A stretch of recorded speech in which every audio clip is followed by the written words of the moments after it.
I was supposed to die that night. My body was broken, my pulse fading, and the doctors dialed the only people who should have rushed to my side, my parents. But instead, I heard their voices through the haze. "She's not our real daughter. We owe her nothing." They turned their backs, leaving me to slip away in silence. A week later, they returned with my sister, ready to seize the inheritance they believed I'd never touch. But I wasn't gone. I had been waiting, preparing, and the letter I left would haunt them forever. The phone rang at 2 in the morning.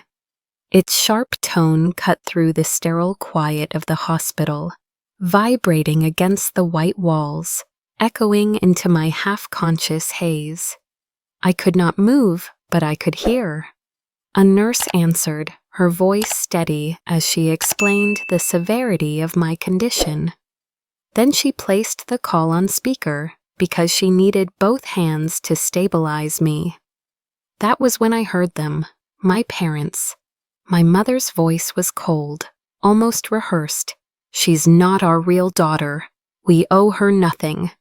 My father added, "We're done with her. Don't call us again." The line went dead with a click that split my soul in two. I couldn't scream. I couldn't reach out.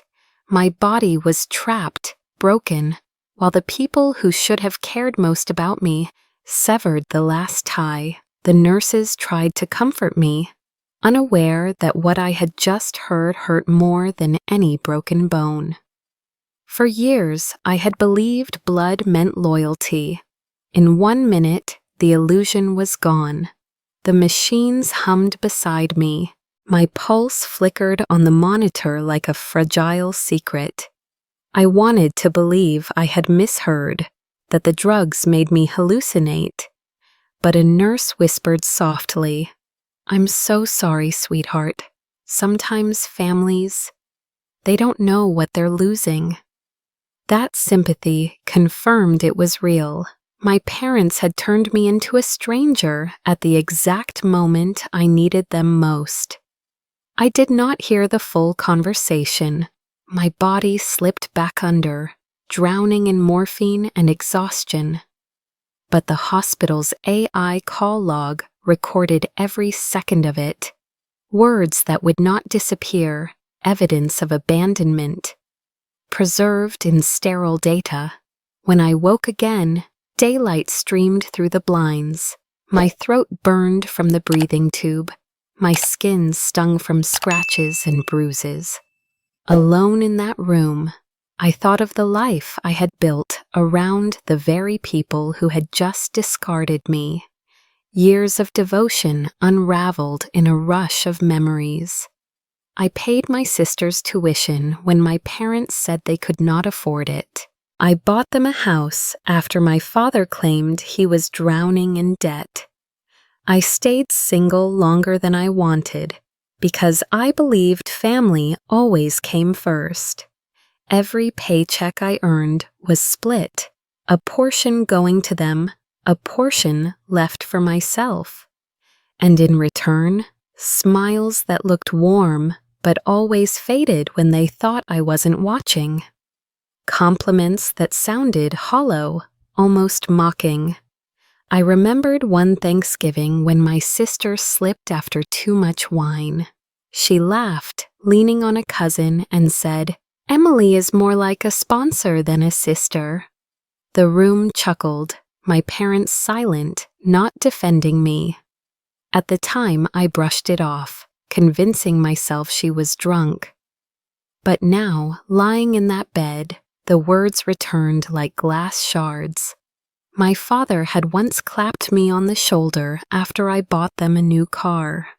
He said, "You've always been generous, not really like one of us, but we appreciate it." At the time, I told myself it was a joke, but why did it sting? Why did it echo now, like prophecy fulfilled? The truth was echoes that my love had been blind. I gave without boundaries, believing sacrifice would secure belonging. Instead, It had made me easy prey. I was not family. I was an investment, a resource, as a tool. Tears slipped down my cheeks, quiet and bitter. The nurse who checked my vitals assumed they were from pain.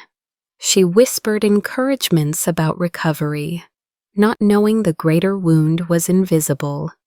For hours, I lay in silence, revisiting moments I had ignored.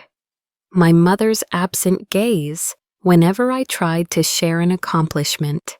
My sister's mocking laugh when I confessed I was exhausted from work. My father's habit of leaving the room when conversations grew too intimate.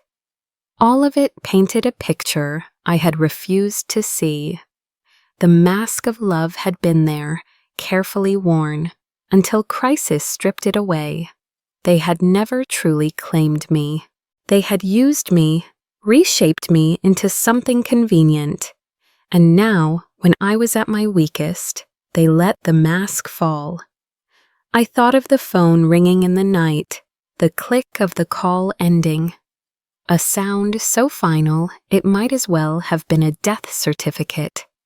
My heart raced, breath shallow, not from injury, but from revelation. The second night in the hospital, I lost consciousness again, slipping under the weight of medication. But before the darkness claimed me, an image struck. My sister's smirk, my father's dismissive hand, my mother's quiet agreement. They had always seen me as different, as other, and now they had said it aloud. I whispered, though no one was there to hear, "Not real, not their daughter." The words carried me into sleep like a curse. Yet even as I drifted away, something sparked inside me. If they had erased me in one sentence, I could erase their power in return. The AI log existed. Their betrayal was not just a wound, it was evidence. That thought lingered as the night pressed down. My body was weak, but my mind clutched it like a lifeline. I could not change the past, but maybe, just maybe, I could decide how the next chapter of this story would be written. And just before my consciousness dissolved into nothingness, another memory surfaced, a final, sharp reminder of my blindness. My sister, years ago, whispering to a friend when she thought I wasn't listening. One day she'll realize she's never really been one of us. The realization struck me like another crash, harder than steel, sharper than glass. My eyes closed, but the betrayal burned bright. When I lost awareness, I carried that memory with me, a ghostly echo that would not fade. It was not just the accident that broke me. It was the truth I had always feared. I was never theirs. When I woke again, the room was filled with the low hum of machines and the faint scent of disinfectant. My throat felt raw, my lips cracked, but it was not the physical pain that pulled me back. It was the weight of what I had heard in that half-conscious haze. I blinked against the harsh light until a doctor leaned over, adjusting the IV. His face was careful, professional, but when his eyes met mine, they softened. "You should know," he said quietly, as though confessing something forbidden. "We called your parents the night of the accident. They refused to take responsibility. They said you weren't truly theirs." The words struck harder when spoken clearly, no longer muddled through fever or narcotics. My chest tightened, my heartbeat rattled against the monitor, loud enough for the nurse to frown at the sudden spike. Hot tears blurred my vision, sliding sideways into my hair. There was no denying it anymore. What I had overheard wasn't a dream, wasn't the hallucination of a dying body. It was truth, brutal and simple. For a moment, I wished the crash had finished me. Death felt cleaner than betrayal, but my body clung stubbornly to life, and with every weak breath came the torment of remembering. I turned my face to the wall, ashamed of my tears, but they came anyway, soaking the pillow beneath me. Hours later, when the nurse left me alone, I reached for my phone with trembling hands. My fingers were swollen, bandaged, but I managed to unlock the screen. Dozens of missed calls from unknown numbers, but one voicemail caught my attention. It was from my sister. The timestamp was the morning after the accident. I pressed play. Her voice filled the sterile room, light and mocking. "She won't last. Mom and Dad are right. Once the paperwork clears, we'll be free. No more leeching us dry. Finally, we'll have everything." My body froze as if the bed had turned to ice. She wasn't grieving. She wasn't praying for my survival. She was plotting, eager to carve me out of existence so she could stand taller in the ruins. The betrayal twisted deeper, like a second accident layered over the first. My breath grew ragged. My hands shook until the phone slipped and clattered against the sheets. The sound startled me, dragging me back from the edge of despair. I stared at the screen, her words still ringing in my ears. I wanted to vanish, to slip into silence and let them take it all, because fighting felt impossible. Every bone in me ached, every muscle trembled, and what was left of my spirit lay crushed. Running away seemed easier, cut them off, disappear into another state, start a new life without looking back. That night, I borrowed a pen from the nurse and a cheap notebook left behind by another patient. My hands shook as I wrote. I poured out everything: the accident, the betrayal, the voicemail, the hollow years of sacrifice. The pages blurred with tears until the ink smeared into rivers. My words were messy, uneven, the script of someone clinging to sanity by a thread. For a brief moment, writing gave me peace. The act of confession released the storm from my chest. I wrote that I would leave, that I would disappear, that I no longer wanted to fight. I ended the entry with a line that looked like surrender. "Let them have what they want. I am finished." I closed the notebook, pressing it to my chest as though it were a shield. The room was quiet, only the steady beep of the monitor keeping time. I might have left it at that, a broken woman's goodbye to herself, if not for what came next. The next morning, I read those words again, and something shifted. It felt wrong. Not the pain, not the despair. Those were real. But the surrender, that did not belong to me. If I let them erase me now, then their story would be the only one remembered. Their lies would become the truth. With a trembling breath, I tore the pages out one by one. The sound of paper ripping filled the room like thunder.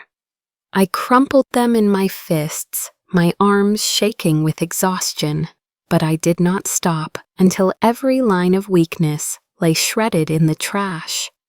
Then I reached for a new sheet, and I began again, not for myself this time, but I wrote slowly, deliberately, shaping each word like a blade. This was not a journal, it was a letter.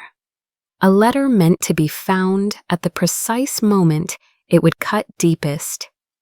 I imagined their faces as they read it, the shock, the fear, the unraveling. My pen moved faster. The pain in my hand didn't matter. This was survival in its purest form, not of the body, but of the spirit. By the time the nurse came back, the first page of the letter lay complete. My handwriting jagged, but steady enough to deliver the truth they had tried to bury. I folded it carefully, hiding it beneath my pillow. I whispered to myself, "They will read this, but not today." And as I closed my eyes, the thought carried me into uneasy sleep. When my hands regained enough strength to type, I borrowed a laptop from a sympathetic nurse who pretended not to notice what I was doing. The glow of the screen painted my bruised face in pale light as I opened accounts that had once been mine to manage. Years of funneling money into my parents' and sisters' lives gave me a trail to follow, passwords I'd created, security questions only I could answer. Those doors opened easily. The numbers told a story more damning than words. Transactions I hadn't authorized. Withdrawals labeled as family expenses, but paid into my father's private accounts. Luxury items purchased under my name. And then, tucked between spreadsheets and online banking statements, a group chat I hadn't known existed. It was titled "Future Without Emily."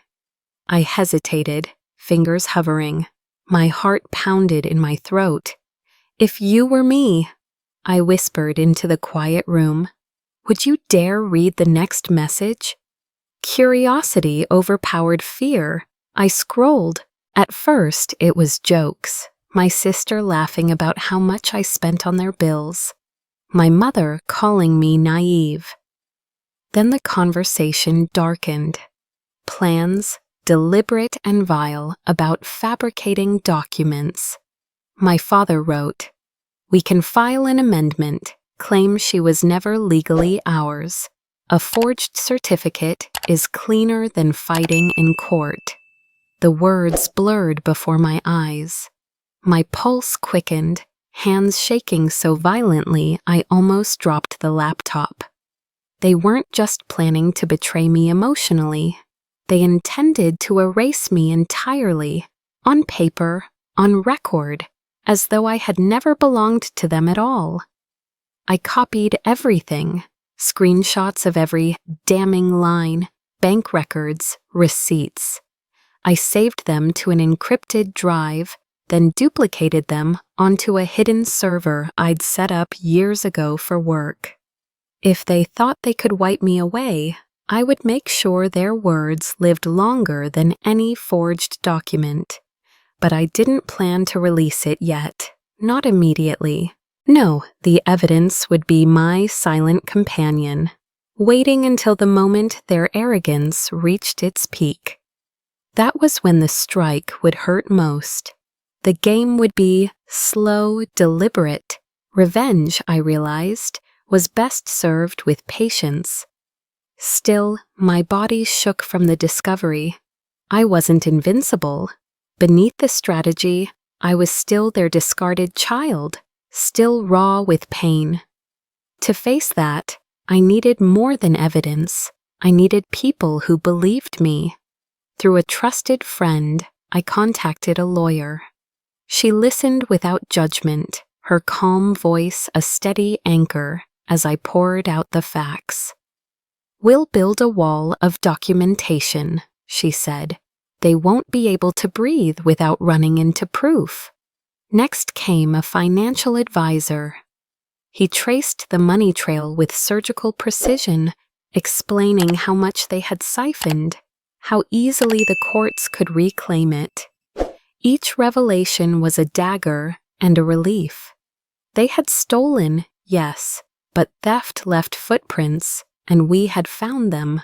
Finally, I reached out to a journalist I once met at a conference. A quiet man with a reputation for uncovering family scandals that polite society wanted buried. I sent him the files. Hours later, he called, voice low but urgent. "Emily, you're not the first. Your father bankrupted his own cousin. Your mother manipulated an aunt into signing over her estate.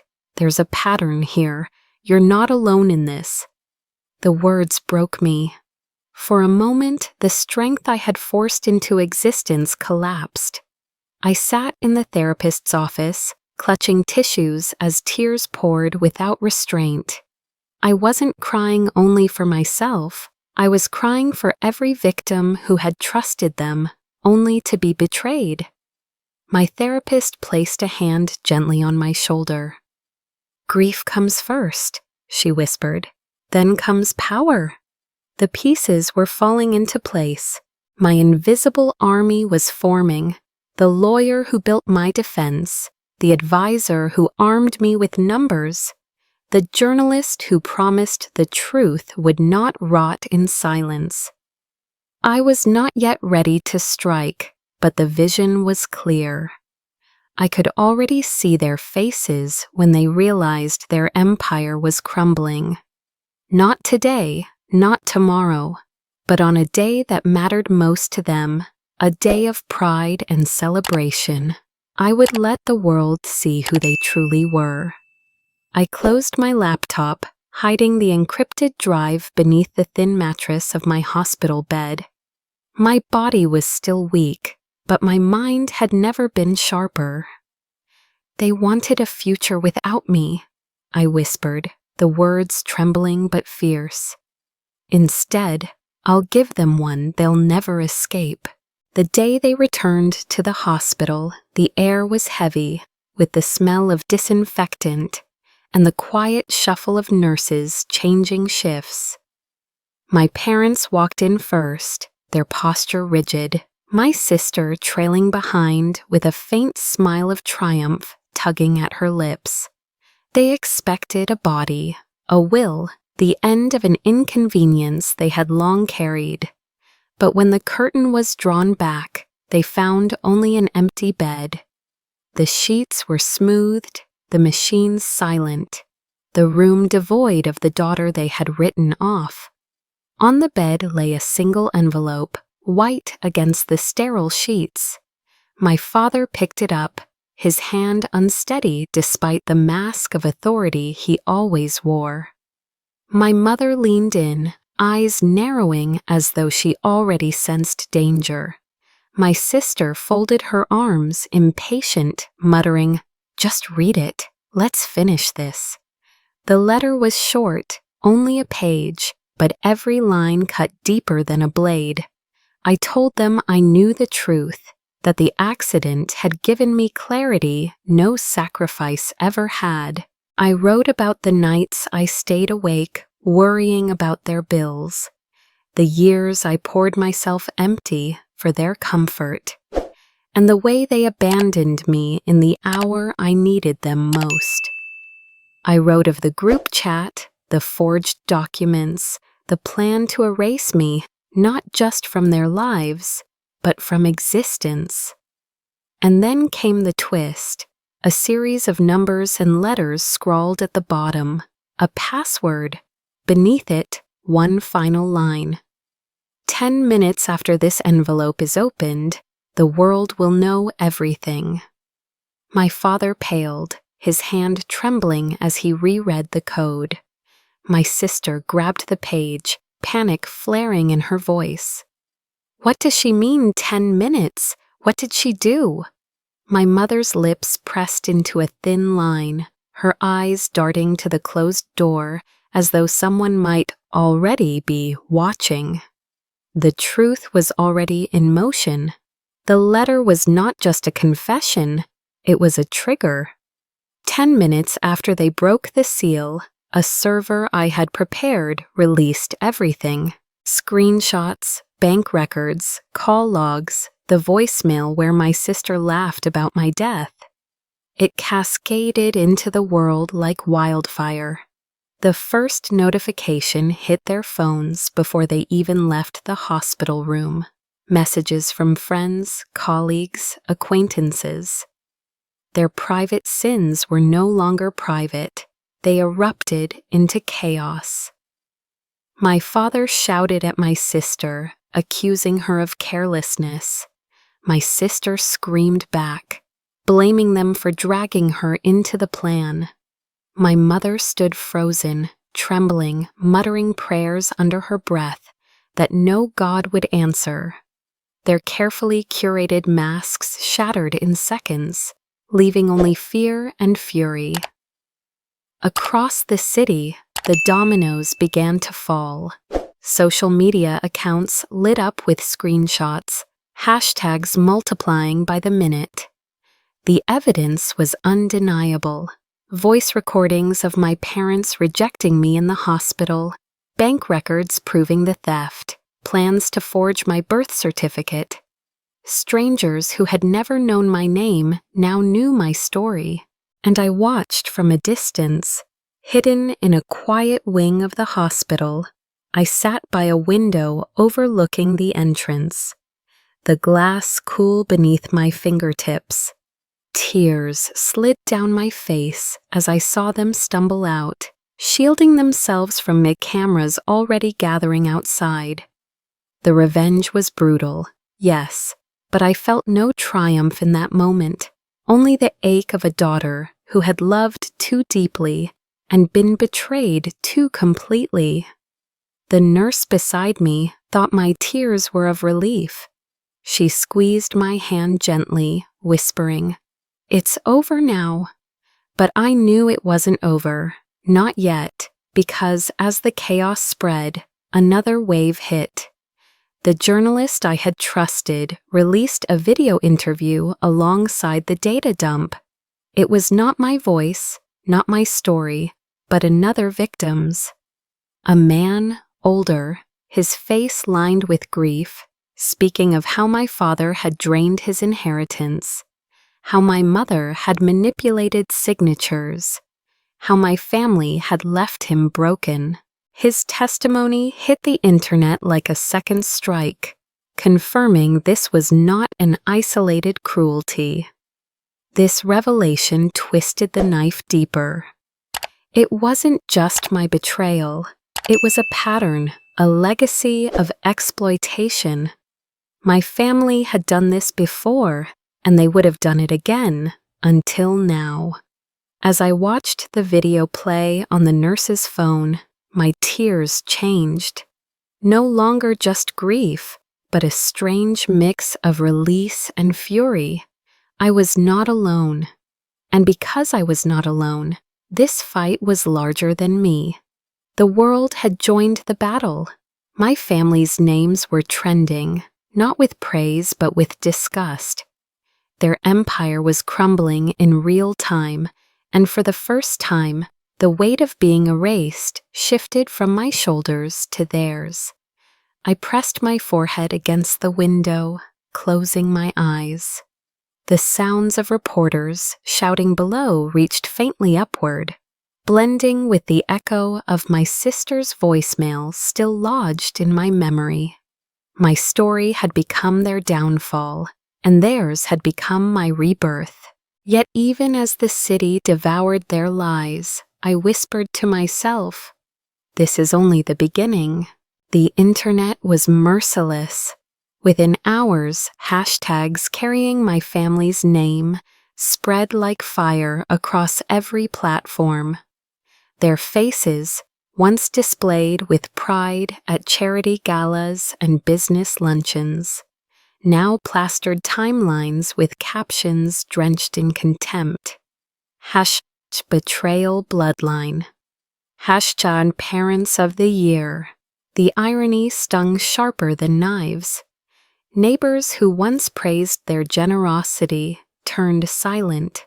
Friends they courted for influence withdrew invitations.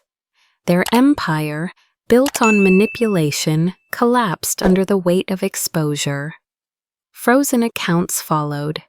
Banks, pressured by public scrutiny, locked down the assets they had siphoned through decades of deceit. The lawyer I trusted sent me screenshots. Lines of financial statements stamped with frozen pending review. It was the kind of justice no court verdict could match. The world itself closing in on them. I turned the phone off, overwhelmed. Sitting in the quiet of my hospital room, I whispered to the empty air, "If justice could travel by hashtag, would you use it?" Would you let the world judge for you? I already had my answer. I had let the world in, and it had devoured their lies.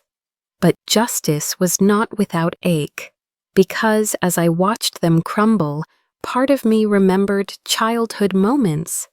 My mother braiding my hair before school, my father clapping when I played piano at 8 years old. Were those memories lies too, or just fleeting fragments of truth buried under selfishness? My chest tightened with the paradox. They were monsters, and yet they were still my parents. The conflict gnawed at me until my lawyer called. Her voice was brisk, but I caught a current of satisfaction beneath it. Emily, you should know. This has escalated. The government has opened an official investigation. Charges of fraud, conspiracy, inheritance manipulation. This is no longer just public shame. This is criminal. Was the words made my hands tremble. Fraud, conspiracy. My family's names were no longer just whispered in disgust. They were etched into legal documents that could end in prison sentences.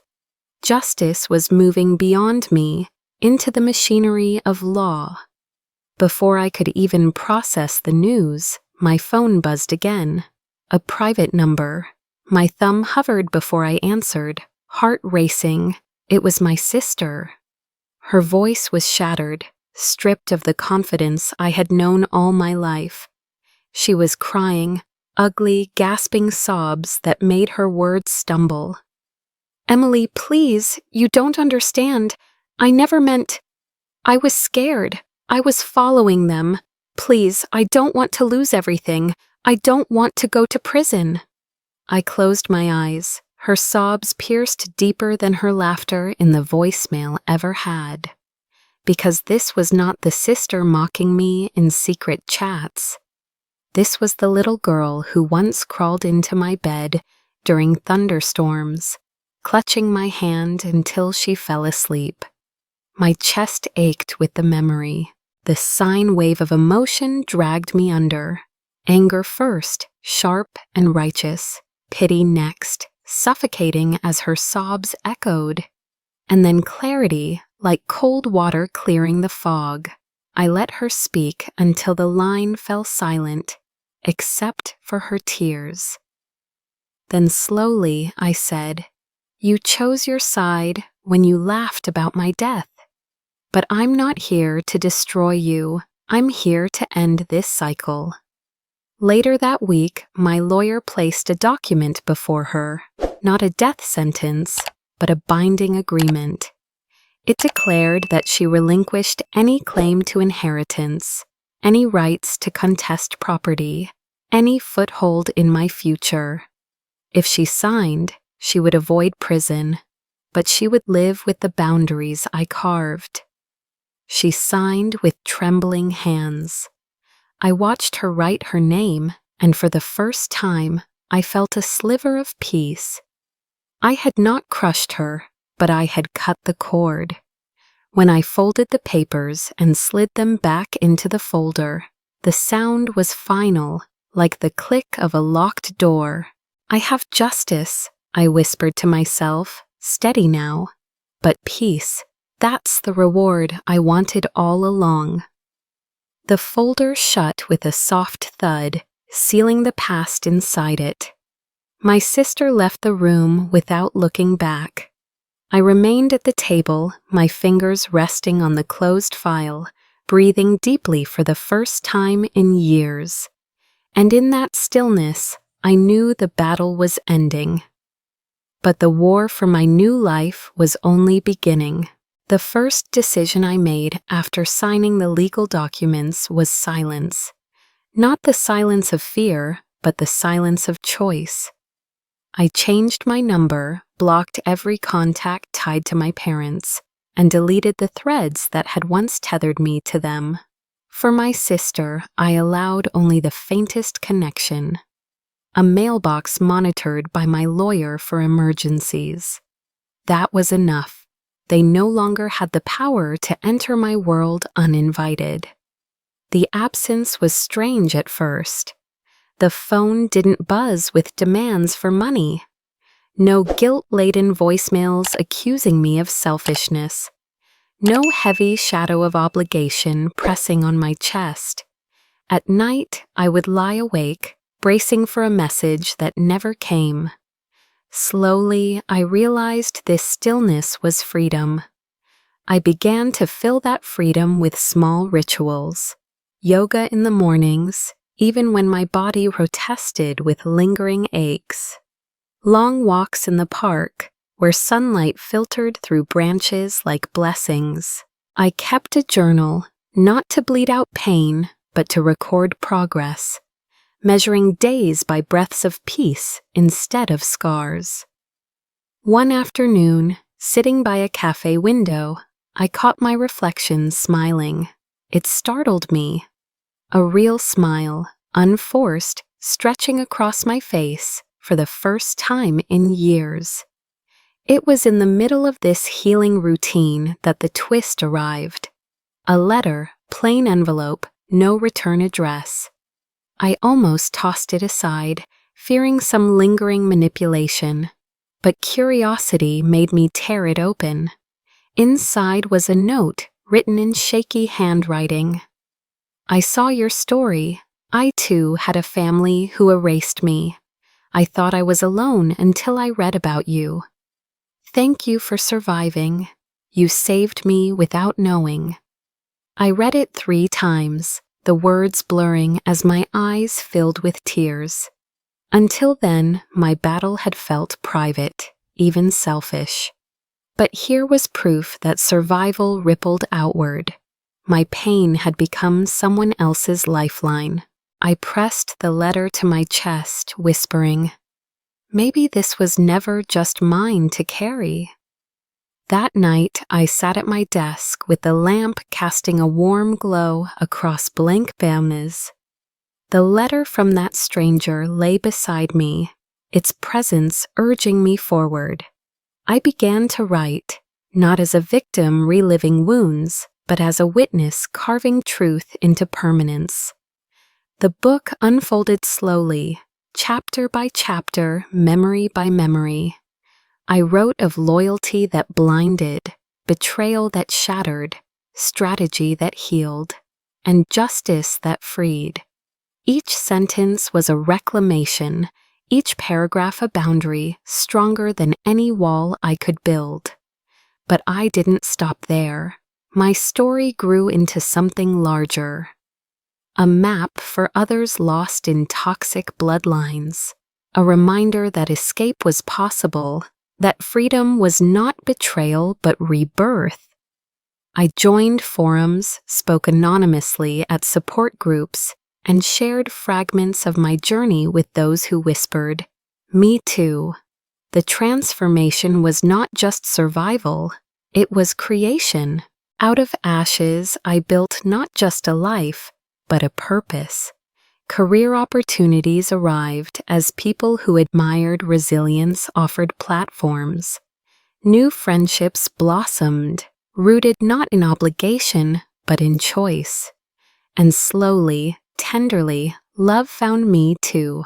Not the suffocating kind that demanded sacrifice, but a steady warmth that asked nothing except honesty.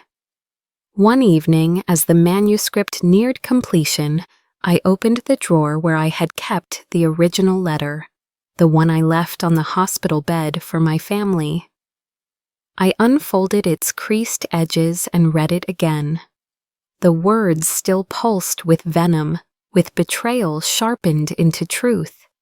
Yet now, instead of bitterness, I felt power, because I realized something startling. This letter, meant to end them, could also begin me. I placed it at the front of my manuscript. My publisher would later call it the boldest opening chapter they'd ever seen. But for me, it was closure.